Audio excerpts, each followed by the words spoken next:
If you're wondering whether I'm sweating in this blazer and a long sleeve shirt, I am, but I really wanted to wear a suit. I like the suits, I'm wearing a suit.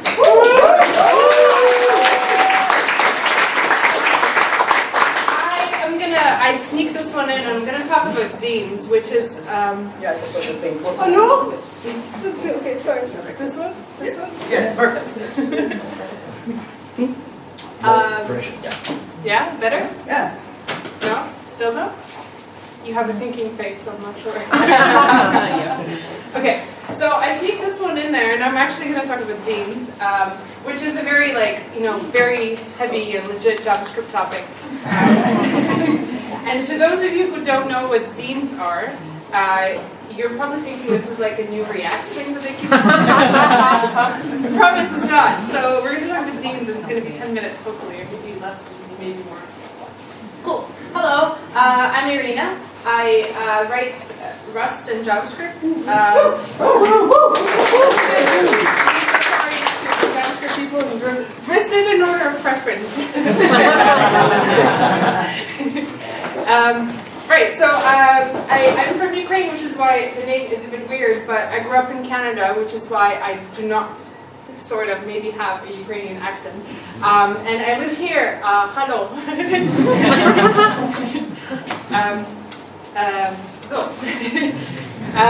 I live here and I've got 2 cats, and that's one of the #1 things you gotta know about me. One of them is a dweeb called Jashu, and the other is called a dweeb called Nori.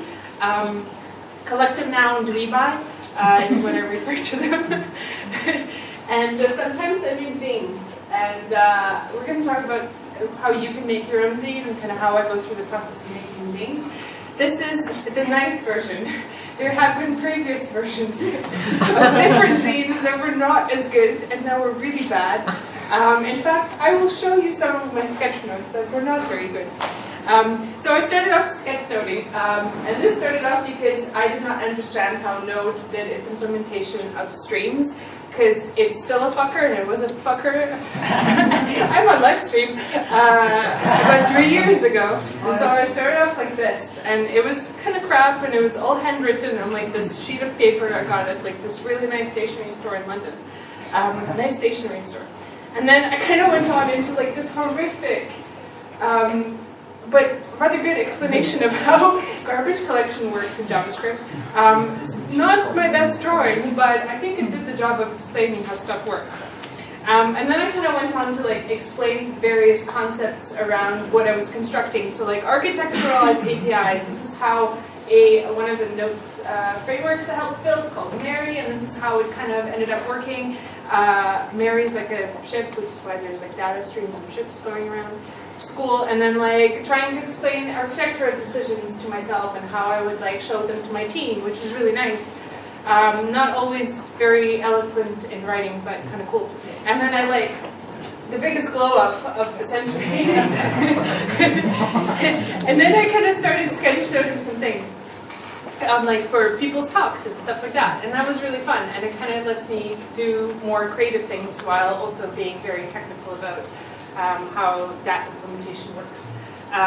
So that's cool. And then a friend came over, Substack, and him and his partner kind of hang out and make zines.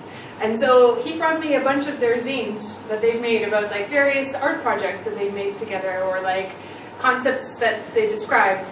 And I was like, I want to try this out, because that seems like a really good intersection of what I like to do. So what are zines? So zines come in like a little booklet format. I've made a bunch for today on Eventloop, and they kind of look like this. So it's a format of a booklet, and it's basically a way for you to self-publish something. So you don't have to like deal with anybody else but yourself, unless you're collaborating. Then you can collaborate. And I like copy pasted this definition from Wikipedia. So a zine is like short for magazine. Is a small circulation of self-published work. So I think to me, like self-publishing is just kind of interesting. So yeah, format of a booklet. And this is not only the Russian speakers in the room understand this. This is not only kind of prevalent in the Western culture. I'm also, well, having been born in Ukraine, I have heard of the culture of samizdat, but what samizdat is basically being able to publish, and this was very prevalent in Soviet Union when you couldn't like publish all the sorts of literature you would want, so people used to just kind of type these out and hand them out in other people's kitchens, kind of silently under the table so nobody else knows. So a way for you to distribute your work without kind of the other people knowing. Unfortunately, I'm not like as cool as that. The only things I've done so far are tech things, but I'm sure zines can be made for much better causes of being able to publish things and hiding it from the government. Dojinshi, I'm apologizing to the Japanese-speaking people in the room, is also kind of a concept of being able to publish your kind of fan fiction on manga, but a Japanese version of it. So again, not only prevalent in the Western culture, but also in other places, which is kind of cool. So self-publishing, self-publishing, lots of self-publishing. I like the idea. Comes out as a little booklet, which is what's nice to me, which is the ones I make. You can make these like, the idea is that you self-publish, so you do whatever the hell you want to do. Like staple it, don't staple it, have just a piece of paper with the stuff you want to tell the world. There's a bunch that other people do in tech. You've probably seen Julia Evans' stuff. I think she's probably the most famous one of zine makers. There's also Sailor HD, and she also makes these really cute computer zines. None of mine are as good, but they're kind of cool. I like them too. And there's like this online maker of Electron zines that it's an Electron app, I think, so you can do it online and you don't have to waste the paper like I've done, aka the 50 pages I printed, probably 50 trees I've killed. But yeah, there's like various ways for you to be able to do that. And what it looks like is like, this is a WebGL GIF, not actual WebGL at the moment, what it kind of folds into.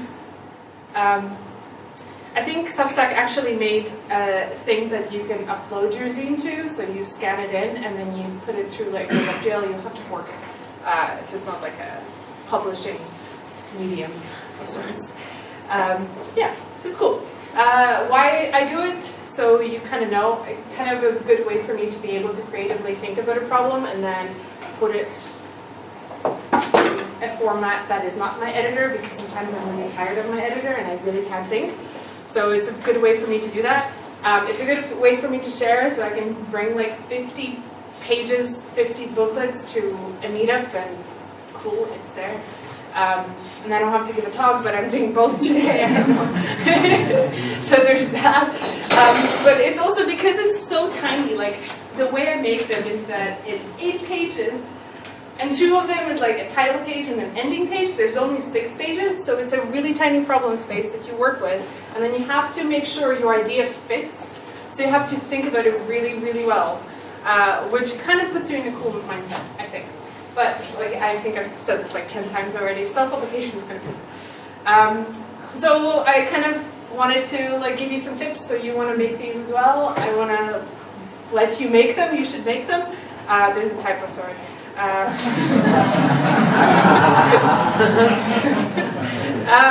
So the number 1 tip is you don't have to draw. I draw some things, but I don't draw everything, so I kind of tend to abstract an idea and go from there.